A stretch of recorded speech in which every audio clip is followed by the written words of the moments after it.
Voilà, de nouveau sur donc le salon Forme Avenir, de nouveau sur un nouveau plateau. Vous savez que depuis le début de l'après-midi, même je dirais depuis le début de la matinée, puisqu'on en est là depuis 10 heures à peu près.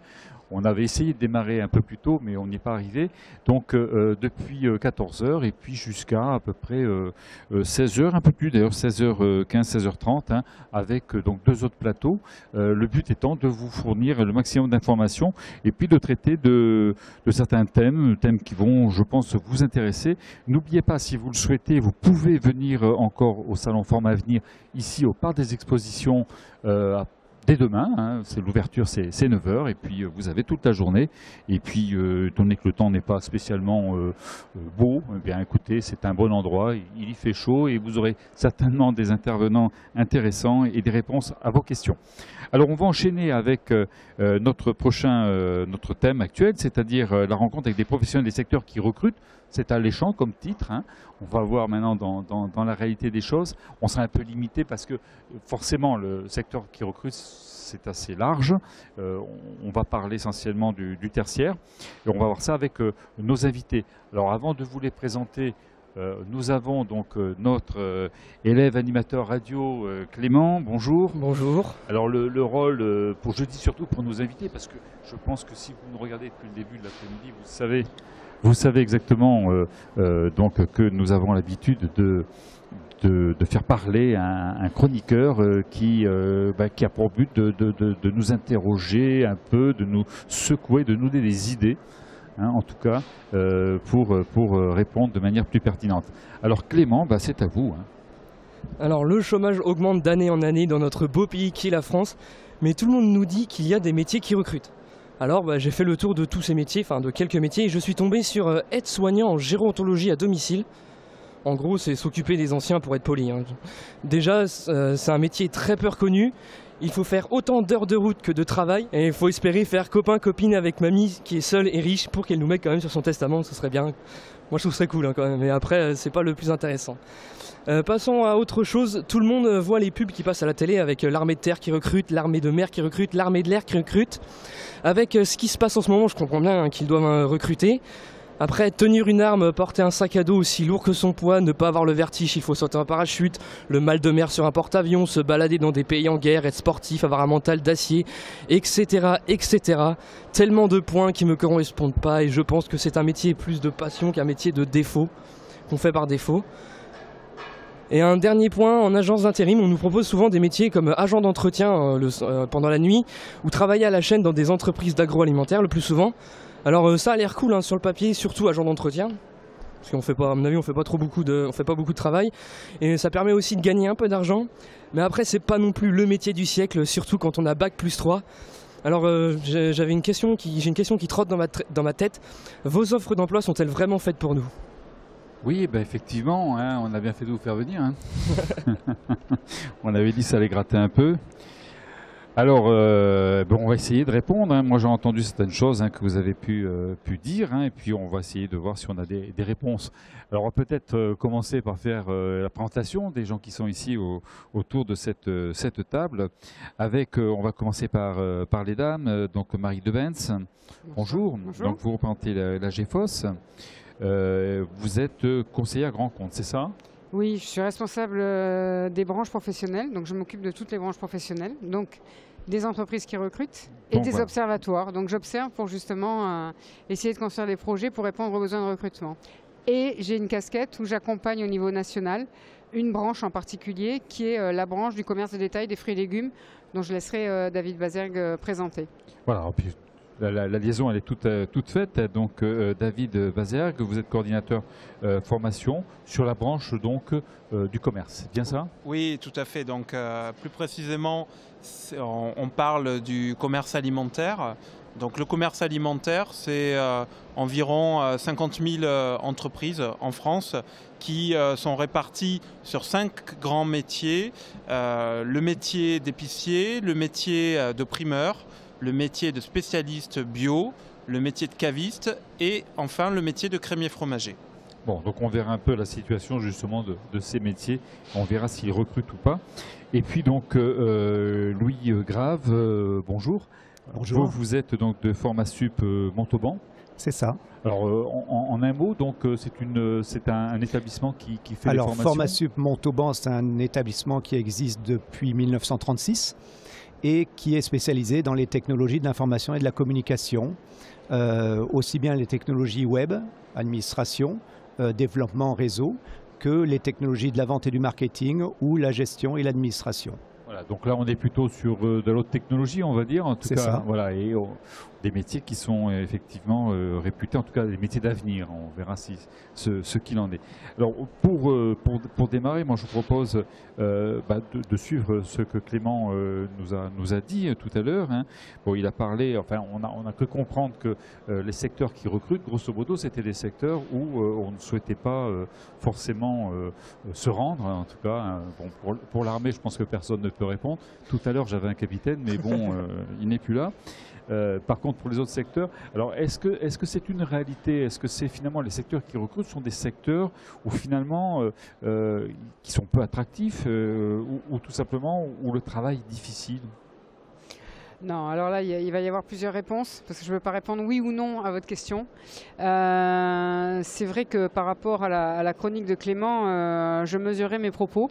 Nous, notre boulot, c'est d'aller justement recueillir les intentions de recrutement des entreprises. Je peux vous garantir que, heureusement, on a d'autres intentions de recrutement sur des métiers beaucoup plus attractifs. Alors après, la pénibilité... où elle commence, où elle s'arrête. Moi, c'est pas à moi là d'en juger et d'en mesurer, en tout cas, de mesurer les conditions de travail. Ce que je peux dire, c'est que en Midi-Pyrénées, et pour ce qui concerne les 17 000 entreprises qu'AGFOS gère aujourd'hui en Midi-Pyrénées, il y a vraiment des besoins de recrutement, alors sur des métiers notamment dans le commerce. Donc est-ce que vendeur dans un commerce de détail, voilà, est-ce que c'est difficile? Oui, sûrement, mais je veux dire, ce n'est pas quand même un métier, voilà, on n'est pas... Ça peut être lié aux conditions de travail aussi. Oui, les conditions de travail, ça veut dire qu'on peut travailler effectivement des samedis, on va sûrement travailler debout. Moi personnellement, dans mon job, je travaille aussi souvent debout. Quand on est sur un salon, quand on anime un atelier, je peux passer 8 heures debout. Voilà, alors, je ne dis pas, il y a des conditions de travail qui sont peut-être plus contraignantes que d'autres. Maintenant, il y a une réelle attractivité. David Bazergue en parlera quand on est sur des métiers comme vendeur conseil, crémier fromager ou caviste ou sur des produits bio, c'est quand même, ça peut présenter un intérêt. On peut générer des vocations. Après, un autre secteur, c'est employé polyvalent de restauration. C'est vrai que là aussi, on a beaucoup de difficultés de recrutement et il y a énormément de besoins de recrutement. Là aussi, oui, on est debout, souvent dans la chaleur. Il y a des contraintes parce que déjà des contraintes d'horaire. Mais est-ce qu'il y a aujourd'hui un métier qui n'a pas ces contraintes-là? C'est peut-être ça qu'il faut qu'on se pose comme question quand on est sur le marché de l'emploi. Je peux vous dire, par exemple, juste pour terminer, boucher. Les bouchers, aujourd'hui, ne trouvent pas, alors qu'il y a un fort besoin de recrutement. Un boucher, aujourd'hui, il démarre sa carrière à 2 500 € net par mois. Oui, mais bon. Alors, conditions de travail, oui, il fait froid, il faut être debout, il faut porter des charges lourdes. Et l'image aussi, hein, oui, peut-être. Ça peut compter. Alors, je me tourne vers vous, Monsieur Bazergue. Donc, vous avez cité quelques métiers comme ça. Si ces métiers recrutent, est-ce que c'est en partie parce qu'ils aussi, quelque part, ils ont du mal à recruter parce qu'on ne les connaît pas ou on les connaît peu? C'est une des raisons? C'est une des raisons, effectivement. Il est clair que ce sont des métiers qui ont généralement un défaut d'attractivité. Défaut d'attractivité, d'une part, qui peut s'expliquer du fait que ce sont des métiers qui n'ont pas de diplôme d'éducation nationale spécifique. Donc effectivement, déjà, lorsque l'on est au collège, par exemple, on ne s'attend pas à être informé sur ces métiers-là. Et ensuite, d'autre part, la difficulté, c'est que c'est souvent des métiers qui sont sous-estimés, où on n'a pas, a priori, la connaissance de l'ensemble des compétences qui sont nécessaires pour travailler dans le commerce alimentaire. Or, effectivement. Nous, au niveau de la branche, on a travaillé sur un référentiel de compétences de l'ensemble de ces métiers.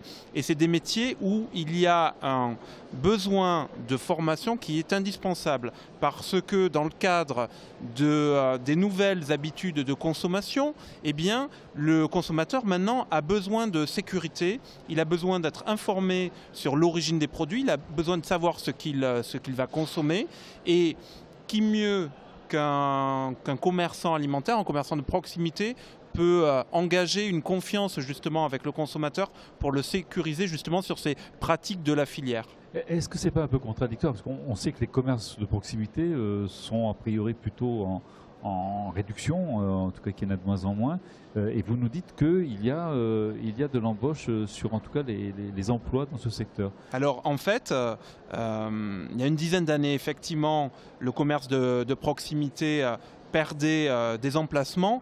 Maintenant, on est sur une nouvelle tendance où la volonté de proximité, elle revient dans le centre-ville, au niveau des grandes agglomérations, mais aussi des villes moyennes et des petites villes, parce que d'une part, le consommateur ne veut plus passer sa journée le samedi à faire les courses, aller en hypermarché. Il y a une étude qui est sortie il y a quelques jours qui montre que justement le consommateur passe de moins en moins de temps à faire des grosses courses, je dirais le samedi. C'est à peu près 90 minutes la moyenne nationale. Il réduit effectivement ses achats, on va dire, du quotidien, avec notamment le développement des drives que l'on peut voir, pour aller justement se faire plaisir dans des commerces de proximité pour revenir vers des vrais produits, être conseillé sur l'origine de la viande, du fromage, des fruits et légumes et avoir vraiment une sélection qualitative. C'est le rapport finalement à la personne et justement c'est là où c'est très important d'avoir des gens formés, qualifiés. Hein. La notion de conseil est indispensable dans nos métiers. Donc elle revient, c'est bien parce que c'est vrai. Elle revient, tout à fait. On pensait que ça allait finalement disparaître. Et on sent une nouvelle génération justement dans ces métiers-là qui a un vrai militantisme des produits de qualité et ce sont effectivement ces commerçants alimentaires qui portent le militantisme de la filière alimentaire française. Et ça, je pense que c'est vraiment important. D'accord. Alors on va avancer, on va parler de ces nouvelles technologies que l'on dit porteuses, pas toujours le cas d'ailleurs. Hein. Quels sont en tout cas les métiers qui sont véritablement où il y a de fortes demandes et peut-être du mal à fournir des jeunes qui partent sur ces secteurs? Ce qu'on sait, c'est que indiscutablement la révolution digitale a amené des opportunités. Il faut arriver à les déceler. Alors, on s'accompagne à l'heure actuelle d'un certain nombre de formations dans le domaine de ce qu'on appelle le Web 3.0, où la place de la vidéo est importante. Donc, on va chercher de plus en plus à intégrer dans les sites des images fixes et animées. On cherche aussi des personnes qui vont développer ces nouvelles technologies web qu'on appelle toujours Web 3.0 et donc forcément des développeurs, avec beaucoup de contraintes, parce que les contraintes consistent à faire en sorte que les sites web soient compatibles sur tous les supports, dans tous les contextes. Enfin, il y a aussi des demandes sur des compétences de gens polyvalentes, c'est-à-dire ce qu'on appelle le multimédia, être capable aussi bien de faire du web marketing, du développement de sites, du print, parce que le papier n'est pas mort, et enfin aussi de ce qu'on appelle le social media. Donc ça donne beaucoup de compétences, ça c'est ce qu'on appelle plutôt les métiers dans le digital. Mais je rebondis sur le débat qui est quels sont les secteurs qui recrutent. Il y a les secteurs porteurs, mais il y a aussi des métiers qui évoluent et qui se réinventent. Je parle tout simplement par exemple du métier de l'administrative, les outils de bureau. Le fait que maintenant l'administration va de plus en plus vers le numérique exige de la part d'une administrative de révolutionner sa façon de faire qu'elle avait peut-être dans les années 2000. Dans le domaine de la gestion aussi, on a de plus en plus de normes et de procédures avec l'administration. Donc il y a des nouveaux métiers qui pendant un temps dans les années 2000 se sont externalisés et qui reviennent dans l'entreprise. Je parle par exemple du gestionnaire de paye. Alors Oui, monsieur. Oui, si je peux juste ajouter quelque chose, nous on est complètement d'accord avec ce que monsieur vient d'exprimer. On sent vraiment des mutations au niveau du commerce alimentaire et justement avec la GFOS PME, Marie peut en parler, on a travaillé sur un projet qui est un projet de mutation économique pour justement faire en sorte d'apporter aux commerçants alimentaires des nouvelles compétences, notamment des compétences web parce que il y a de plus en plus de demandes de développer des sites internet marchands et à la base effectivement dans les formations ou même pour des gens qui ont appris le métier comme cela par l'expérience, eh bien ils n'ont pas cette compétence-là. Donc la GFOS nous aide là-dessus pour arriver à amener les commerces à muter et à évoluer vers la demande du consommateur. D'accord, oui, s'adapter effectivement. Je reviens vers vous parce que finalement, on dit que c'est les métiers qui sont porteurs. Alors, ça veut dire qu'on a des difficultés actuellement à trouver des personnes pour aller sur ces postes, j'imagine. Oui. Et ça provient de quoi? De la forte technicité de ces métiers-là? C'est exactement ça. L'ensemble de ces métiers ne peut pas s'adapter à tout le monde. Donc on voit effectivement une offre de formation qui évolue en termes de demande de compétences. Et puis il faut aussi accompagner les formateurs parce qu'avant de pouvoir former, il faut déjà se former soi-même.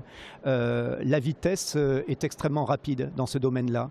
Une action de formation que vous faites à l'heure actuelle ne sera plus valable peut-être demain. La technologie très souvent imposée par le W3C, donc qui impose effectivement la normalisation du web, évolue et elle vient essentiellement des pays anglo-saxons. Elle nous est imposée par les pays anglo-saxons. Alors justement, on a souvent un peu cette impression, et je me tourne vers vous pour avoir peut-être une précision sur ces métiers à haute technologie. Bon, ce sont effectivement des métiers qui, quelque part, s'adressent à des gens qui ont un bagage, ou en tout cas qui l'ont construit à mesure. Et on a un peu l'impression que sur des petites qualifications, il y a relativement peu de métiers porteurs, à part bien sûr cette aide à domicile dont nous a parlé Clément.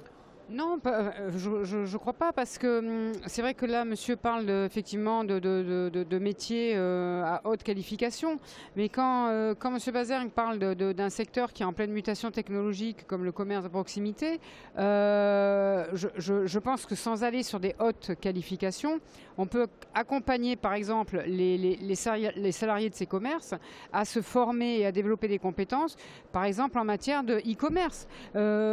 Si le commerce de proximité, on dit que dans les 10 ans va se développer de manière phénoménale, il faut aussi qu'ils prennent un concurrent en compte. C'est effectivement tout ce qui est Internet, les réseaux, etc.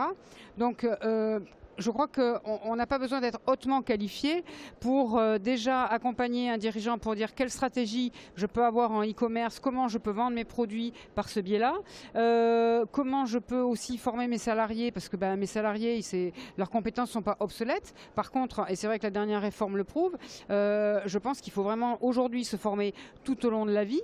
Il faut revoir ses compétences, mais je veux dire, aujourd'hui quand vous achetez un téléphone, 2 ans après, il ne vaut plus rien. Il y a déjà et encore quand je dis 2 ans, on est d'accord. Donc les compétences, c'est la même chose. C'est-à-dire qu'il faut effectivement, nous par contre, qu'on anticipe pour voir quelle mutation va impacter quel secteur, etc. Et donc les salariés et peut-être les futurs entrants dans ces secteurs-là, et anticiper au niveau des formations. Et c'est vrai que là, il y a un travail intéressant. Nous, on est là pour observer. On est là pour observer, diagnostiquer, proposer des choses à des branches professionnelles, et ensuite en aval on est là pour financer. Et entre cette observation et ce financement, il y a aussi tout le travail de partenariat que nous avons avec les organismes de formation, où là aussi ils doivent prendre en compte nos observations pour construire leur offre de formation, et que que ce cercle doit être un cercle vertueux, c'est-à-dire que sans coupure. Et comme ça, là, il n'y aura pas d'obsolescence, et on pourra accompagner ces secteurs porteurs. Monsieur Bazergue, pour parler donc de ces métiers qui recrutent, si les jeunes veulent partir sur ce secteur-là, d'abord ils ont un minimum chemin de formation. On vient de dire donc,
qui sont repérés dans notre convention collective par des CQP, des certificats de qualification professionnelle. Le premier niveau, c'est un niveau d'employé de vente. Donc c'est un niveau en fait que l'on a voulu mettre en place parce que ça nous permet de gagner en attractivité et de montrer l'ouverture de notre branche sur les personnes extérieures, notamment un demandeur d'emploi ou quelqu'un qui ne connaît pas vraiment nos métiers. Ça va être en fin de compte une sorte d'introduction pour dresser le panorama de l'ensemble des métiers de la branche pour que la personne puisse comprendre les compétences exigées et pour qu'elle puisse ensuite évoluer. Donc le CQP, là, il se fait en 3 mois en alternance dans une entreprise ou via la préparation opérationnelle à l'emploi avec le pôle emploi.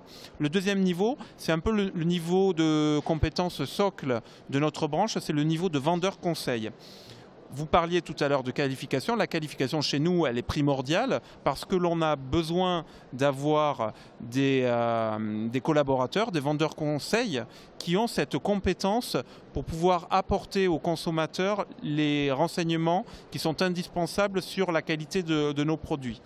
Donc ce diplôme de branche de la convention collective, c'est une formation qui se fait en 10 mois en alternance. Donc la personne travaille dans une entreprise et environ 3 jours tous les 15 jours, elle va en organisme de formation pour apprendre le métier, les différents gestes professionnels, la connaissance des produits. Il y a également une partie consacrée à la découverte filière. Donc la personne va aller visiter des entreprises de la filière, des producteurs, des fabricants, pour bien comprendre ce lien que l'on a de façon très resserrée avec nos producteurs et notre filière. Et le troisième niveau, c'est un niveau de gestionnaire. C'est-à-dire c'est le responsable de point de vente, le manager qui effectivement va prendre la responsabilité d'une unité de vente. Donc ces 3 niveaux définissent le parcours professionnel dans la branche avec effectivement des passerelles qui existent. C'est-à-dire on commence en employé de vente et on peut aller jusqu'à des postes de responsabilité, de gestionnaire et aussi de créateur, repreneur, chef d'entreprise. Donc on voit effectivement toute une capacité donc, de déploiement quand on rentre sur ces secteurs. Alors bon, le temps bien sûr nous est un petit peu limité là. On va simplement donner peut-être quelques conseils. Donc des jeunes qui veulent rentrer dans ce secteur, pour avoir des informations, c'est la GEFOS, c'est quel... Alors il y a 2 moyens. Il y a effectivement la GEFOS PME qui connaît l'ensemble de nos dispositifs. En ce qui concerne notre branche, on a, on va dire, un site généraliste qui s'appelle aflec.fr, A2FLEC, c'est le nom de la branche.fr, qui dresse un peu le panorama des formations et notamment des organismes de formation au plus près de chez soi pour suivre les formations de la branche. D'accord.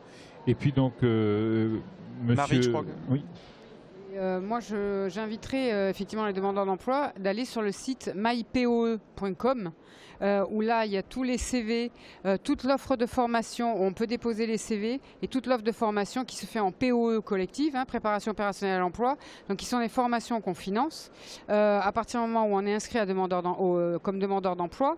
Et ce sont des formations qui ne sont mises en place que si nous avons vérifié l'intention de recrutement au bout. Oui. Voilà, donc mypoe.com. Bien, merci. En tout cas, c'est très utile, je pense, pour les personnes intéressées. Et puis, donc, Louis Crave pour Formasup Montauban. Oui. Donc, si on souhaite rentrer sur ces métiers donc, de nouvelles technologies, voilà, on peut aller effectivement sur notre site formasup.org, le site de l'ensemble des organismes de formation privés s'appelle FFP, Fédération de la formation professionnelle. Et enfin, on va dire le portail d'accès en Midi-Pyrénées pour l'ensemble de ces formations conventionnées, c'est mpfm.fr. D'accord. Merci à tous les droits. Merci donc de leur présenter rapidement en tout cas des secteurs qui peuvent intéresser, qui en tout cas recrutent. Vous le savez maintenant, où bien sûr vous adresser. On va faire une petite pause de quelques minutes et puis on va peut-être aborder notre dernier sujet de l'après-midi, puisqu'on va essayer de vous parler de la formation à distance. Voilà, à tout de suite.